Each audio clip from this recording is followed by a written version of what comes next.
Bonjour à tous, dans la précédente vidéo, nous avons parcouru une partie de la D84 depuis le centre de Sorigny. Je vous invite à voir cette vidéo si vous ne l'avez pas encore vue. Dans cette seconde partie, nous allons aller à Family Park en empruntant la piste cyclable et on va en revenir, on va la suivre jusqu'au domaine de T à peu près et on va voir qu'il y a pas mal de choses à dire. Allez, c'est parti. Donc là, un autre piège.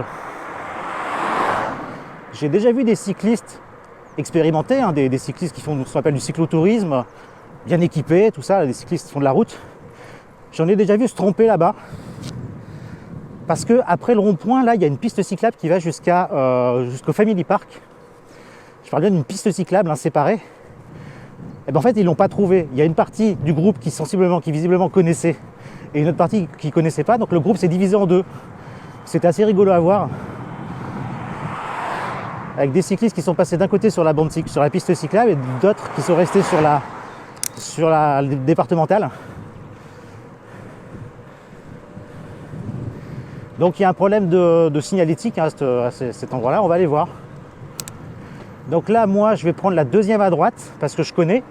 Mais là, regardez, en fait, il n'y a pas de... Oh, bah c'est magnifique là ce qu'il vient de faire. Vous voyez, la dangerosité. Donc là, moi, je passe ici. Et là, il y a une piste cyclable. Mais regardez, pas d'info. Un marquage au sol effacé. Je vais mettre ici. Donc là, il y a une piste cyclable. C'est pas du tout indiqué en fait quand on arrive de là. Donc il faut vraiment connaître. C'est vraiment dommage. On va aller voir ce qui se passe là-bas. Allez, on va y aller. On passe par là. Je suis même pas sûr qu'il y ait un cédé le passage pour les voitures. Là.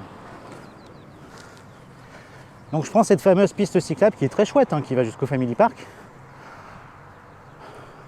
Après le Family Park, on revient sur la départementale, sur la portion avec les chaussées-doux qui ont été créés en 2021, je crois. D'ailleurs, c'est marrant parce que cette portion de chaussées-doux qui traverse l'autoroute a été financée en majeure partie par Vinci et pour le reste entre la communauté de communes et la commune de Mont. Alors qu'elle commence sur Sorigny, c'est l'emprise de ce pont est sur Sorigny, donc Sorigny aurait aussi pu financer. Alors je ne sais pas si, en tout cas officiellement, je ne trouve pas d'infos comme quoi Sorigny a financé cet aménagement, mais peut-être que c'est le cas, vous me direz. Mais... Donc en tout cas, merci la commune de Mont, merci au maire de Mont d'avoir financé ce chaussées-doux. Alors je fais une petite parenthèse sur la notion de chaussées-doux. La FUB, la Fédération française des usagers de bicyclettes, ont édité une note de position quant à la sécurité des cyclistes en milieu rural. Eh bien, dans cette note, ils ne recommandent pas forcément l'usage du chaussées-doux. C'est une installation qui est anxiogène, qui est dangereuse pour les cyclistes et pour les automobilistes. Donc, dans la mesure du possible, on essaie de l'éviter. Bon, ici, on peut comprendre que, de par la largeur du pont, c'eût été difficile de faire une piste en voie propre.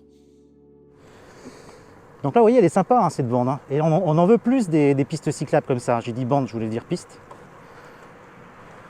Voilà, il faudrait un maillage comme ça de pistes cyclables à travers toute la commune, à travers toute la communauté de communes. Faites ça, faites des places de stationnement, des services et communiquez là-dessus et vous aurez des cyclistes en fait. Là, aujourd'hui, dès que je veux prendre mon vélo, je me dis non, ça m'emmerde, comment je vais passer, par où avec mon fils, où est-ce que je vais me garer, zut quoi. Voilà. Et c'est une question de politique, on va pas me dire que ça coûte cher, ou si ça coûte cher sans doute, mais quand on voit qu'une commune en Alsace, au nom imprononçable, je vous mettrai le lien en commentaire, une commune en Alsace qui a 1600 habitants favorise le vélo et a réussi à développer pour 50 000 € en 10 ans seulement d'investissement. Ils ont réussi à développer les bandes cyclables, les pistes cyclables, l'usage du vélo. Ils financent l'achat d'un vélo. Une petite commune rurale de 1600 habitants. Et les gens ont l'air d'être contents. Donc bon, ici on a des choses inscrites dans le PLU qui ne sont pas suivies d'actes. Ou alors peut-être que la commune pense que mettre des zones à 30, ça suffit pour répondre à ce qui était exprimé dans le PLU. Le fait de se déplacer de façon douce. Ça suffit pas. Donc là, j'arrive au Family Park. Donc là, si je veux continuer vers Mont, je m'engage là-bas sur le Chaussy-Doux. Voilà, là c'est un peu plus sportif, il y a un peu plus de distance, donc je ne vais pas le faire. Je fais une petite parenthèse pour vous montrer le Chaussy-Doux en question qui traverse le pont au-dessus de l'autoroute. Eh bien, une cycliste qui fait la route très régulièrement pour aller vers Mons m'a fait remonter un truc. C'est que quand on emprunte ce Chaussy-Doux et qu'on arrive ici, donc le Chaussy-Doux se termine, eh bien, il est très dangereux de rattraper ici la piste cyclable. On peut le comprendre, hein. Vous voyez, si une voiture derrière vous colle ou veut vous dépasser, vous devez vous arrêter pour laisser passer les voitures qui viennent d'en face, pour tourner ici. Ça doit être effectivement assez délicat. Et on voit bien que, regardez, quand on connaît pas là, on arrive ici. Vous la voyez la piste cyclable, vous? Bah non. Voilà, donc il y a un vrai problème ici de signalétique, hein, c'est clair et net. Hein. Et au passage, tant que je suis là, notez qu'il n'y a pas de signalisation ni horizontale ni verticale ici pour signaler qu'il y a une piste cyclable. Il n'y a pas de signalétique ici. C'est un vrai problème ça aussi. Hein. On ne peut pas deviner où sont les installations en fait. On ne fait pas du parcours, ni un jeu de piste, ni un jeu d'orientation quoi. Donc pensez-y, s'il vous plaît. Donc là au retour, je propose qu'on passe par Isopark. On va voir un peu cette fameuse piste cyclable, où est-ce qu'elle va, comment elle continue, comment elle est signalée. Donc là effectivement, je vois qu'il n'y a pas de panneau qui indique de céder le passage aux cyclistes. Hein. Et il y a, ouais, bon, moi je vais passer là. A priori c'est à moi de céder le passage, pourtant il y a des marquages au sol. Il y a une ambiguïté là, qu'il faudrait régler. Là c'est pareil. C'est une piste cyclable. Ça, c'est un passage piéton. Je devrais descendre et traverser à pied. C'est débile. Un petit coup de peinture. Là, c'est pareil. Un petit coup de peinture pour traverser. On n'est pas sur une piste cyclable ou on est sur une piste cyclable? On ne sait pas. Voilà. Et là, fin de piste cyclable. Il n'y a pas de panneau. Il n'y a rien. Ah non, ça continue. D'accord. Autant pour moi. Bah, ça continue. Si j'arrive par ici, je ne sais pas que c'est une piste cyclable, bon sang, ça peut être un trottoir, c'est pareil. Bah, on va continuer, on va la suivre, on va jouer le jeu. Hop. Alors je fais encore une pause ici pour vous parler de cette piste cyclable qui est pleine de contradictions, vous l'aurez peut-être remarqué. Ici nous sommes bien sur une piste cyclable au sens de la loi. C'est d'ailleurs comme ça que cette portion est répertoriée sur OpenStreetMap. Vous voyez, en bleu, c'est une piste cyclable séparée, donc elle est bien enregistrée, les données sont là, et effectivement elle commence au milieu de nulle part ici. Là où j'ai cru qu'elle s'arrêtait, bah effectivement elle s'arrête, mais bon, alors ça dépend comment vous la prenez, soit elle s'arrête, soit elle commence, ça dépend du sens évidemment. Par contre là, elle commence sans aucune indication, il n'y a rien, on ne sait pas que c'est une piste cyclable. Et j'ai le sentiment après, vous allez le voir dans la vidéo, quand je me promène ici, d'être au milieu de nulle part, au milieu d'un trottoir, et bien en fait c'est le cas, c'est mon sentiment tout à fait justifié puisque la piste cyclable s'arrête. C'est d'ailleurs pour ça que ici on se retrouve face à des passages piétons en fait, hein, c'est plus du tout adapté au vélo. Et ça, on ne le sait pas, il n'y a pas d'indication, c'est vraiment dommage.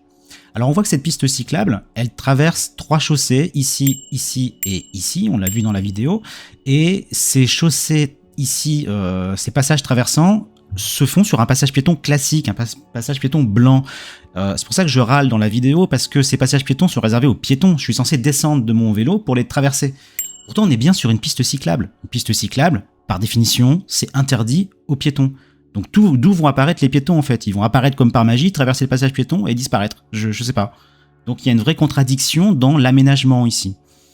Pareil ici sur cette intersection où je l'ai montré, il y a une vraie ambiguïté sur le régime de priorité. Alors tentons de lever cette ambiguïté.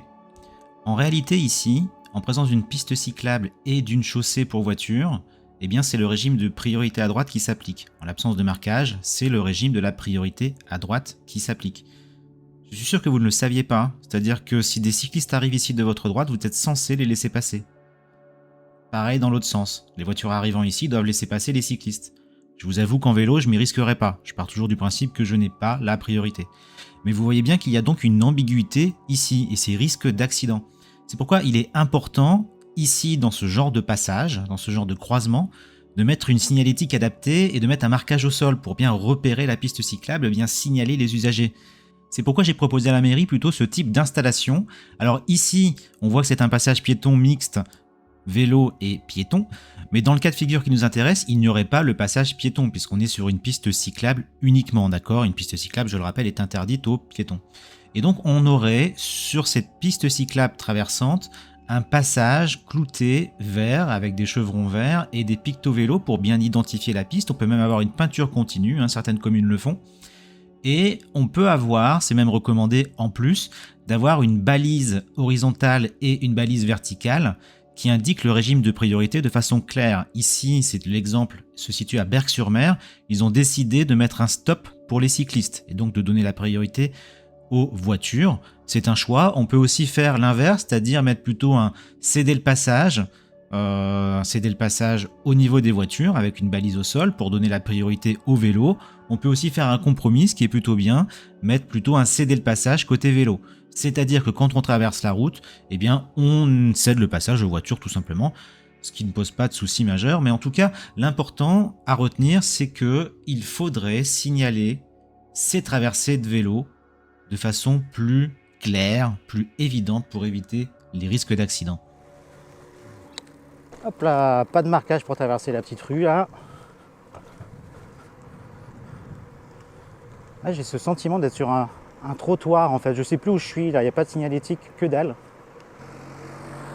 Donc là à droite, passage piéton, donc on va continuer là. Et là j'arrive où? Waouh! Passage piéton. Donc là je suis censé descendre de mon vélo. Il n'y a pas de visibilité, regardez.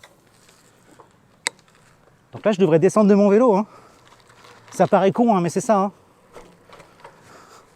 Là c'est une infraction ce que je viens de faire. Même si ça prête à sourire. Alors je suis même pas sûr de savoir où ça va de ce côté. Parce que je suis la piste sans savoir où elle me mène. Hop là, on traverse ici. Ah oui, elle va me permettre de rattraper la voie verte. Donc c'est quand même pas mal, il y a un bel itinéraire de détournement là en vélo, mais il faut le mettre en avant quoi. En fait, il y a zéro marquage, je sais pas si j'arrive de ce côté-là, j'ai aucune idée si je peux emprunter cette chaussée là ou pas. Il ne s'agit pas de la construire et dire les cyclistes vont l'utiliser. Il faut aussi faire de la signalétique. La communication, c'est un des axes de développement que recommande le CRMA si on veut développer le vélo. Aménagement, service, communication. Waouh, alors là, il me faut un VTT. Aïe, oui, aïe. Et donc là à droite, je peux rattraper la voie verte. Donc là on voit bien, c'est autorisé juste au vélo, sauf agriculteur. Et un peu plus loin, ça se transforme en voie verte. Donc là, je rattrape la route qui traverse Isopark. En fait, à part traverser Isopark perpendiculairement, si je veux emprunter Isopark dans le sens de la longueur, quoi, là par contre, il n'y a pas d'aménagement du tout. Il n'y a pas d'accotement. Là, je vais prendre la route avec les autres usagers. Alors que je suis convaincu qu'avec la largeur ici, la largeur de la route qui va jusqu'à Sorigny, il y aurait moyen d'aménager une bande cyclable qui sort de Sorigny, qui traverse Isopark en toute sécurité. Ce serait tout à fait possible. C'est une question de volonté politique, à un moment donné. Il faut choisir.